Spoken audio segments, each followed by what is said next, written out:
الحوت الأزرق قصة شغلت مواقع التواصل الاجتماعي في العالم وخاصة بمصر وليبيا والسعودية، وأصبحت القصة الأكبر جدلا بمواقع التواصل الاجتماعي بين الحقيقة والخيال. صوت الحوت الأزرق الذي ظهر بكل من ليبيا والجزائر بتاريخ 11 من الشهر الجاري، والذي شغل منصات التواصل الاجتماعي. أصدقائي، قبل أن نبدأ الفيديو لا تحرمونا من أحلى لايك، وإذا كنت متابع جديد بالقناة فأهلا وسهلا بك بعائلة تيرا بلس. اضغط على زر الاشتراك للانضمام لعائلتنا وفعل زر الجرس ليصلك كل جديد.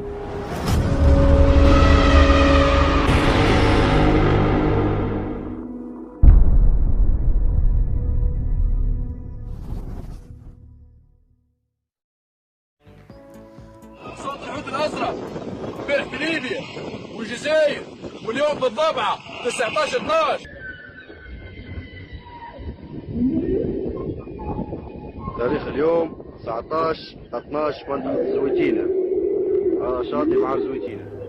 هذه المقاطع كما رأيتم يسمع بها أصوات وصفها الكثيرون بالمرعبة، وكانت بقرب السواحل المصرية والليبية على الشاطئ البحر الأحمر المتوسط.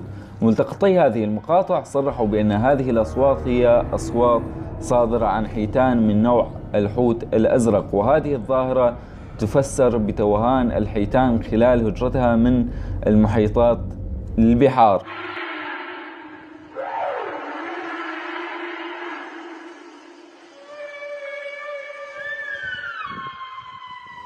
واقترابها من الشواطئ، بالرغم من عدم رصد أي حيتان على الشواطئ مصر وليبيا. وهذه التحاليل لم تقنع الكثير من الناس، والبعض يقول إن كان هناك حيتان فعلا، هل يعقل أن صوتها يصل إلى هذه الدرجة؟ وهل البشر تسمع أصوات الحيتان أصلا؟ رواد مواقع التواصل الاجتماعي الذين تداولوا هذه المقاطع استطاعوا الوصول إلى مقاطع فيديو قديمة لنفس الظاهرة، لكن كانت هذه المرة من أستراليا وأمريكا، وتم تسمية هذه الظاهرة بظاهرة أبواق السماء بسبب تشابه الأصوات التي ظهرت بهذه الفيديوهات، وهي تشبه صوت آلة البوق.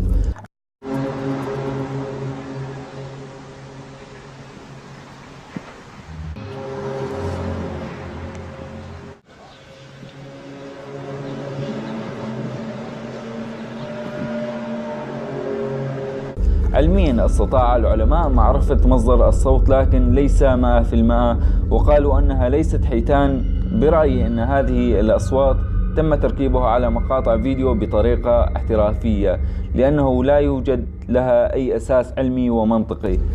شاركنا برأيك بالتعليقات وقل لنا ما هو رأيك بهذه الظاهرة.